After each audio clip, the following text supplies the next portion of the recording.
Have you ever wanted to start house sitting but you're not sure where to start or how to get into it or how to get your foot in the door with your first one? Well, we're here to tell you today some tips and tricks on how we got started as house sitters.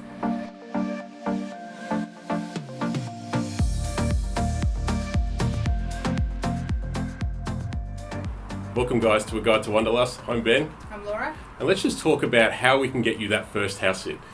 The first thing we did when we wanted to become house sitters was we had to find the right app to use and the right platform to be able to find and apply for house sits. So the one that we use is Trustedhousesitters, and that's been excellent for us, but I know that there's several other ones out there as well. So first on the list is be flexible. That is one of the big keys to getting your first house sit, isn't it? Yeah, absolutely. If you have fixed ideas about dates and location, And animals you want to look after. Things like that. Like, it is going to narrow down your search parameters, and it's going to make it that much harder to find a sit that you're going to be successful for. Yeah.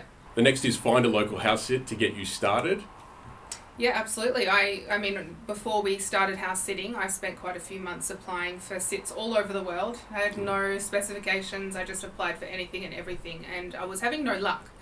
And then someone said to me, it's probably because people look at you guys as being over the other side of the world. Are you going to be able to travel to the house sit? Will we make our flight on time? Exactly. And, with everything going on, travel was still quite difficult at the time. So it was recommended to me, just start somewhere local, start somewhere close to you. And in the end, we were lucky. We didn't need to do that. We went from Sri Lanka to London. But it's absolutely a really good tip. If you're not getting anywhere, find a local one, even if it's a weekend house sit, and get into that one, get a good reference under your belt, and then really you're good to go. So the next one is apply a lot. I know you touched on this one just a little bit then, but go a bit more into that. Yeah, don't apply for one or two house sits and expect to be successful. I have literally applied for hundreds of them over the past 8 to 9 months. And we're on our 5th, so we've been very successful. But I mean, if you look at the percentage of that, I've had to apply for a lot. So it is competitive. You will see house sits, especially really good opportunities, longer house sits, things like that. They're gonna have quite a lot of applicants. So you've really got to make yourself stand out, which we'll talk more about. So the next is personalise your application. A lot of these people have pets and animals that they want you to look after, so they really want you to be invested in the babies that you're going to be looking after, isn't that right? Yeah, they're going to look for someone that they feel like they can trust. They're very much loved animals with, as well as their home and all their belongings. I mean, it's a big responsibility, and to have a stranger come into your home. So you want your application to really demonstrate that you are someone who is trusting and someone who genuinely loves animals. The next is an amazing profile. This should be no surprise. You want to really stand out, don't you? Absolutely, yeah. You need to be able to stand out above the rest, so that even if there's 30 to 40 applicants, yours is the one that they take note of. So a couple of tips for this is, make sure and this falls in under personalising as well, make sure that you actually name the person that you're applying to, because their name will be on the posting. So show that you've read the description. Show that you've read the description. Mention the animals by name in your application. Make sure that you show detail, like that you understand the details of what's required with this house sit, and you have read through everything on the posting. You haven't just cut and paste an application through. So make it specific to that house sit and the reasons why you would be better for that house sit than the other people. Without getting nasty, but put yourself, brag a little bit about yourself, and show that yours is a good application to accept. So the next is provide excellent references. I suppose, like anything, you're getting a rental, you want people to be able to vouch for you and your ability to care for or look after a house, and that's the next step, isn't it? Yeah, absolutely. So if you haven't done house sitting, you won't obviously have a reference from another house owner.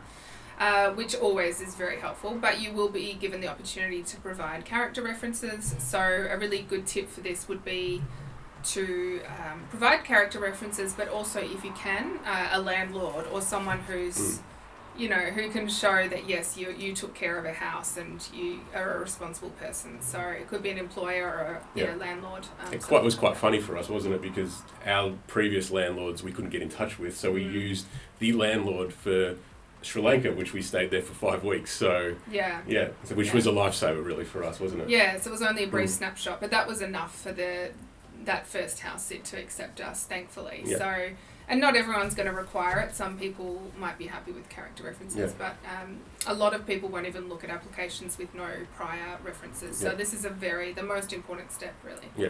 Yeah. So the next is check for new daily house sits. There are hundreds going up every day, isn't that right? Yeah, I don't know about hundreds, but there are definitely a lot going up every day. It's constantly changing, and you need to be quick. First in, best dressed with a lot of them. That's the kind of unspoken rule. So you need to get in, see the new ones that come up, and just apply for them straight away, really, if it's something that interests you. I suppose you can apply and then decide after the fact whether you want it or not, can't you? If something else comes up that's a better fit down the track. Yeah, I mean, absolutely, you need to be someone who's respecting other people's time and not wanting to waste anyone's time. However, if you were accepted for 2 at the same time, which has happened to us, I've, very gratefully declined one of the house sits, but that's prior to actually officially accepting it. So that's still at point of application. And most people understand that, you're going to be applying for several all at the same time. So they understand it if you have to pull out at that point. So if it is something that interests you, just apply, get it in there, get it up quick. And check every day. Every day you're going to see just different ones pop up. And they usually close within a day or 2. Because they have so many applicants, they want to just cap it, don't they want to cap it.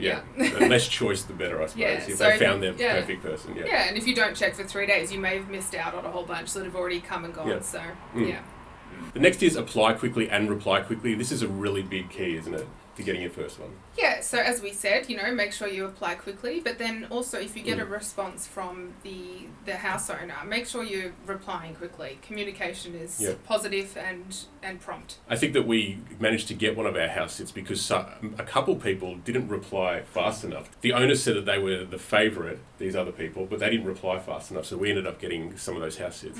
Yeah, absolutely. So all that stuff will make you stand out above the rest. Yeah. So the next is offer to pay utilities. While this isn't expected, it is a great way to get your foot in the door, isn't it?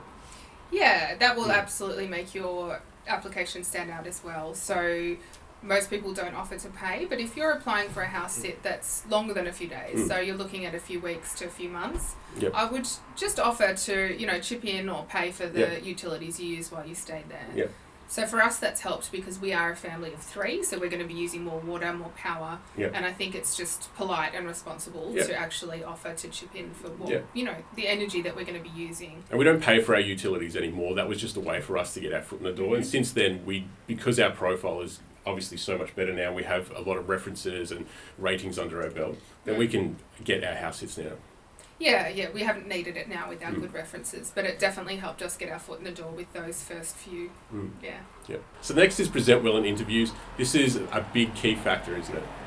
Yes, definitely. Like with any interview for a job or anything, you're going to want to present yourself in a certain way and present yourself as respectable and responsible, friendly. Yeah, it goes without saying, but I suppose it's it's definitely high up there on the list, isn't it? Sometimes things that go without saying you still have to say. So. Absolutely. How you come across in that interview, and not every house owner will want a pre-house sit interview, but most of them will. So they'll want to meet you over Skype or Zoom or whatever, or in person, or in person if you're nearby. And you need to present yourself well. Otherwise, they'll still turn it down at that point. So there are top tips for getting your first house sit. If you liked this video, please click like and subscribe to our channel for more tips and tricks on how we travel the world. Or follow us on our Instagram page, A Guide to Wanderlust, or our website, aguidetowanderlust.com. Thanks for watching, guys. Thank you. Bye. Bye.